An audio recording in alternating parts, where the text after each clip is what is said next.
Assalamualaikum warahmatullahi wabarakatuh. Alhamdulillahirabbil alamin. Wassalatu wassalamu ala asrofil anbiya'i wal mursalin wa ala alihi washabbihi ajma'in. Amma ba'du. Pada kesempatan kali ini saya akan mengulas tentang konsep tauhid dalam Islam.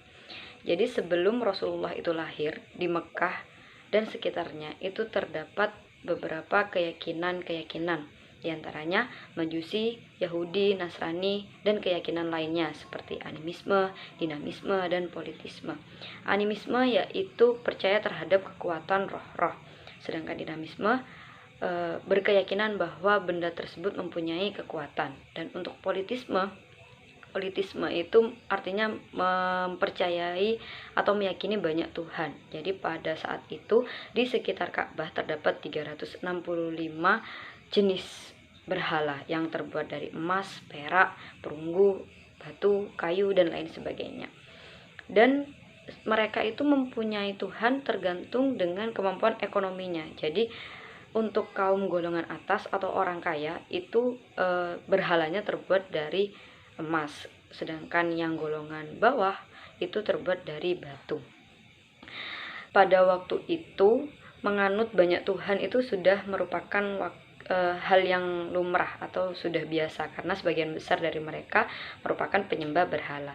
Dan ada satu keyakinan lagi, yaitu monoteisme, yang berarti Tuhan yang Maha Kuasa, Allah Subhanahu wa taala. Salah satu yang menganut ini adalah Khadijah binti Khuwailid. Suatu ketika Rasulullah datang dengan tugasnya membawa risalah Islamiyah, mengajak umat Islam di Mekah dan daerah sekitarnya untuk mengenal Allah dan sifatnya. Pada saat itu beliau mengajak itu dengan cara yang menyenangkan, walaupun tetap ada caci maki, beliau tidak membalas, dan beliau meninggalkan mereka pun dengan cara yang indah pula. Kemudian Nabi berpikir bagaimana supaya mereka itu penganut agama Yahudi, Majusi, Nasrani, dan lain sebagainya mau mengenal atau mempercayai Allah Subhanahu wa taala. Suatu saat Rasulullah Shallallahu Alaihi Wasallam sholat menghadap Ka'bah. Kemudian mereka heran melihatnya. Ada beberapa yang bertanya kepada Nabi Muhammad, bentuk Tuhan seperti apa, karakteristiknya itu seperti apa, apakah sama seperti Tuhan kami? Kemudian Rasulullah tidak langsung menjawab. Rasulullah menunggu adanya wahyu. Kemudian ketika Rasulullah mendapat wahyu, katakanlah kepada mereka yang bertanya tentang Tuhan, Tuhanmu itu seperti apa? Qul huwallahu ahad, Allah itu esa. Penegasan Allah itu esa merupakan jawaban dari orang-orang yang memiliki keyakinan banyak Tuhan. Jadi orang kafir itu kalau meminta ke Lata, Uzza, dan berhala lainnya. Jadi mereka yang membuat, mereka yang meminta. Kemudian Allah menurunkan penegasan yang kedua. Bagi orang yang meminta itu masih kepada selain Allah, yaitu Allahus Samad. Allah juga tempat bergantung. Yang ketiga, pada saat itu Kaisar Romawi masih mempunyai keyakinan bahwa Tuhan itu Trinitas, dan Allah menegaskan bahwa lam yalid wa lam yulad. Allah tidak beranak dan tidak pula diperanakkan. Dan ada juga yang beranggapan bahwa Tuhan itu berbentuk, bisa menyerupai kayu, batu, dan lain sebagainya. Di sini Allah menegaskan bahwa walam yakul lahu kufuwan ahad. Allah itu tidak menyerupai siapapun. Jadi terdapat 4 penegasan.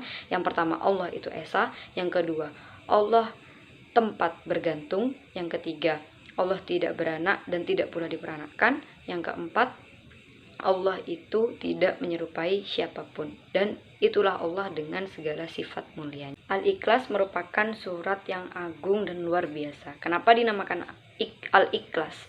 Karena ikhlas artinya bersih, murni. Jadi di dalam surat Al-Ikhlas tadi kan menerangkan 4 penegasan itu tadi ya. Penegasan tersebut membersihkan keyakinan sebelum Islam, maka disebut dengan surat Al-Ikhlas. Ada sahabat yang selalu membaca surat Al-Ikhlas ketika sholat. Kemudian Rasulullah bertanya mengapa selalu membaca surat Al-Ikhlas ketika sholat. Dan beliau menjawab, karena di dalam surat Al-Ikhlas terdapat sifat-sifat Allah, maka sesungguhnya saya mencintai untuk membaca surat tersebut.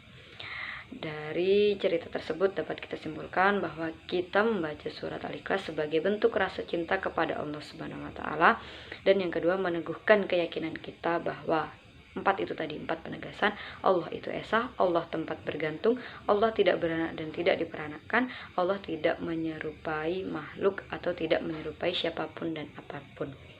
Jadi kita berkeyakinan ini sampai kita menemui Allah Subhanahu wa taala.